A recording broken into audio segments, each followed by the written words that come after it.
Hello and welcome to the last part of the video on the three-stage process. This is a live demonstration of me working with Francis, and we have moved from the exploration phase, which you saw in the last video, into the understanding phase and then on into the action phase. While you watch this, do make some notes. What is it you are noticing? What are you observing? What skills do you see in play? And can you name those skills? What is it you think you might need to practice to get good at the three-stage process, and in particular the understanding and the action part of the process? And do watch this video as many times as you need to. So here we have Bob and Francis moving on into the understanding phase. Okay, so we seem to have arrived at a new understanding. Yeah. Perhaps you could just summarize that a little bit. So I think the understanding is that I go through patterns in all areas of my life, my personal and my professional, and I get bored. Mm-hmm. And because of being bored, that motivates me to try and make change, but not necessarily changing me, my behaviors, perhaps sometimes trying to change things that are maybe out of my control or that don't want to change or need to change. And then that in turn perhaps makes me feel more stuck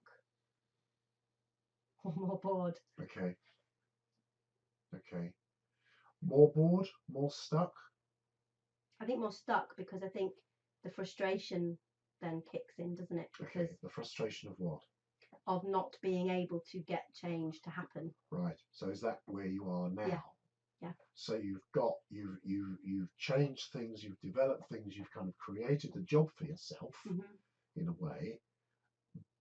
But now you've done that, you want to change some more things, but there's a frustration because you're not able to. Yes. Okay. What have you done in other aspects of your life or work where you've hit that situation previously?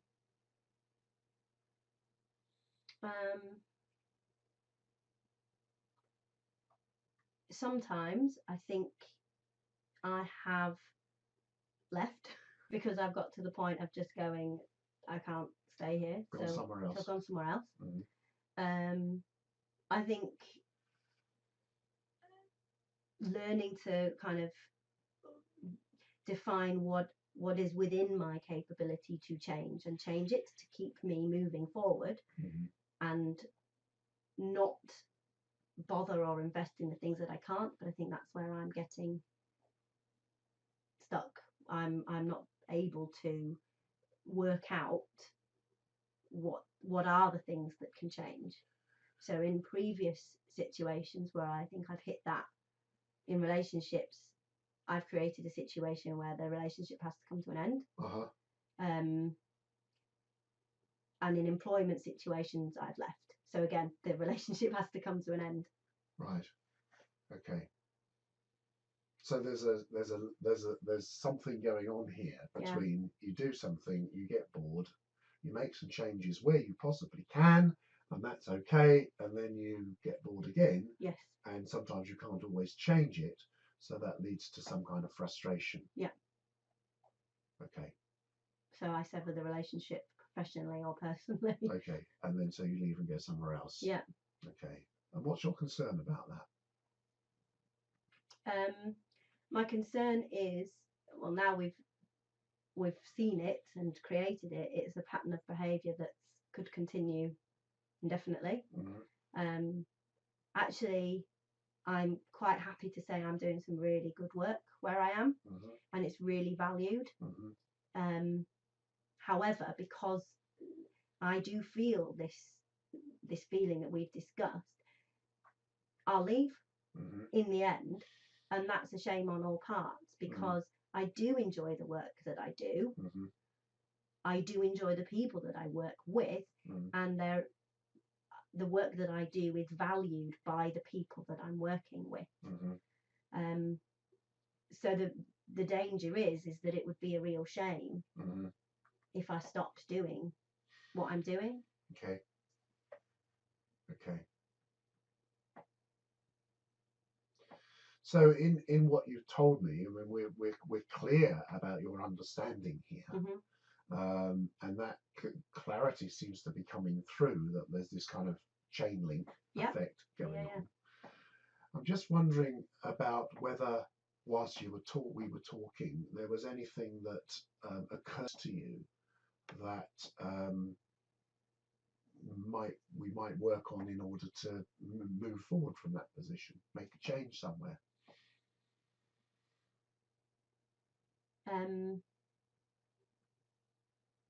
It's a bit of a strong word, but perhaps control. Right. Having a look at what I am able to and what I'm not. Okay. Sorry. Can we try something? Yeah. Imagine I've got a ladder here. Okay. Okay. And right at the top of the ladder is stuff you can do nothing about. That's your frustration area. Okay. Yeah? Yep. And we come down the ladder a little bit, and there's the area that you can influence. So there's things that you can influence.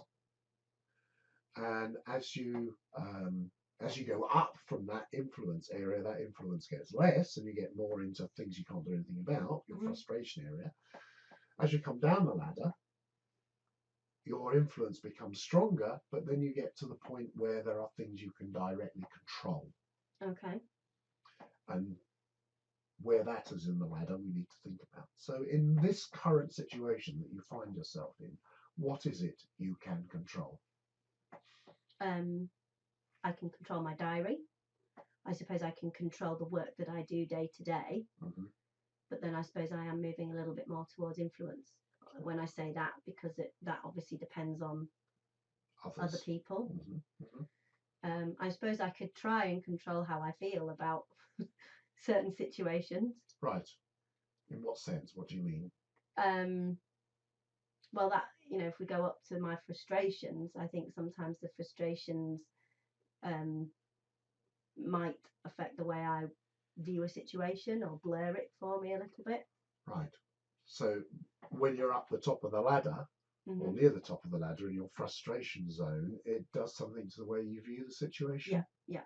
Okay. Definitely. Right. Can you give me an example? At work, I'd set up some great event, and there was a lady at work who needed to use our office. She was doing a return to work day, and because I'd arranged an event, I knew we wouldn't be in the office, and she had just had a baby and she needed to use the office to express and things. So I said, of course, it's a first aid room, you can lock the door, you can say the room is in use, there'll be nobody in there because we're busy out at an event. And then when I spoke to my colleague about it, he said, no, she can't use the room. And it drove me absolutely, almost like see red.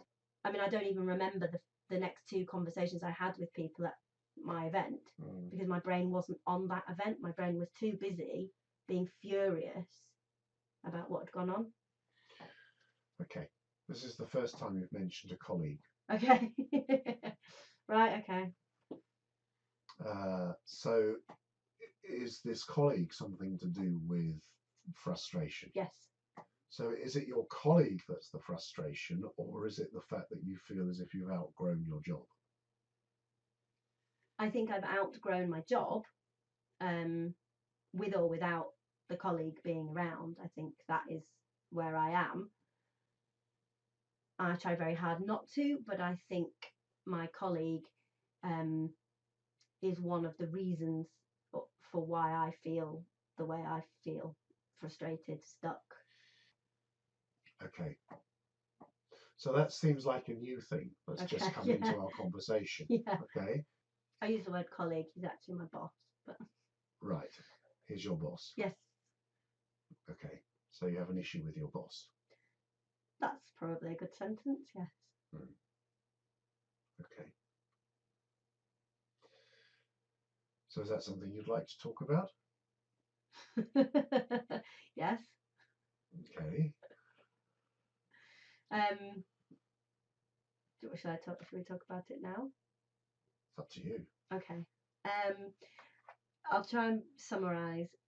My boss boss came into role very short notice and perhaps wasn't the correct appointment. Ever since he came to role, he kind of does bare minimum, you know, what is required in the role and nothing more, nothing less. He's not there on site very often, so he doesn't have the relationships that I have with people. He doesn't write any of the courses, he doesn't deliver any of the courses, and I have to use up an hour a week of my time to feed back to him what's been going on, to tell him where I'm going, tell him what I'm doing, and it drives me up the wall, because I just think, you're the manager, you should be delegating this stuff to me, not me delegating it to you. I'm constantly worrying that I'm going to have to clear up after my boss, and it's daily. The way you're talking and your tone of voice has changed. Right. Okay. Yeah. From our conversation about you, your career, and the boredom and getting stuck issue, and you've become quite animated, yeah, speaking very quickly, almost as if you're wanting to just tell me the whole bit about him. Yeah, I think I try not to allow the way I feel about my boss to enter my head. So is this where you feel lack of control? I don't know if that's how I would say it, because I think in one breath my boss toes the line as a boss, but then in the next breath the same situation will arise and he'll say, we don't need to do a return to work because, you know, I know why you were off, it doesn't matter. But what I feel is I don't know which boss I'm going to get, I suppose. So he's inconsistent? Yeah, I think that's a good word. I just want to have control over me, and either be allowed to do the things that I do or not. And how far does this relationship that you have with your boss affect the other issue about stuck in a rut? Definitely, because the only career progression for me at this point is his job. Right. And you want it? I think I do it. Right. You do it? Yes. And is this what contributes to your frustration? Definitely. Being mindful of the time that we've got left, I'm just wondering about what you might see as a way forward from this situation, because we're clear about the situation, that one of the main issues that you have is the relationship you have with your boss. So what do you see as your choices, your options? I think try to keep the way I feel about my boss as something separate and focus on developing me. What do you have in mind there? I don't know. Retraining, perhaps. Right. And what would that look like? Perhaps trying to find out about things that I could do. I don't know, maybe do some research in where I could go with the qualifications that I've got. So you feel the need for further education or further qualifications? I think further development, definitely. Right. I don't want to leave my job to go and study full time. So what have you tried already? I've applied to university twice in the last year. So what other options do you have? Perhaps looking at short courses. Are we doing actions?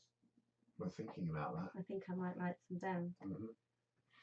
So I'm going to put an action would be to look for short courses that link to what I'm doing that I could do on a weekend or online. Okay. So when are you going to start doing that? Monday. Monday? Yeah. Shall What I time? put that? I'll have a window between 10 and 12. Right. So and I can what have a will look. that involve? Well, probably a lot of searching on the internet and reading. Okay. So one action that you think you're going to take is to look for courses that you could do on the internet, and you're going to start looking on Monday. Yeah, I'm going to write that down, Monday. In summary, you've probably seen some good listening, some good questioning, and a lot of summarizing. Summarizing is in fact a key skill, and it's not just the mentor that does the summarizing. What did you notice in these videos? Thank you for listening and watching, and I'll see you again in the final video, which will be about the phases of a mentoring relationship.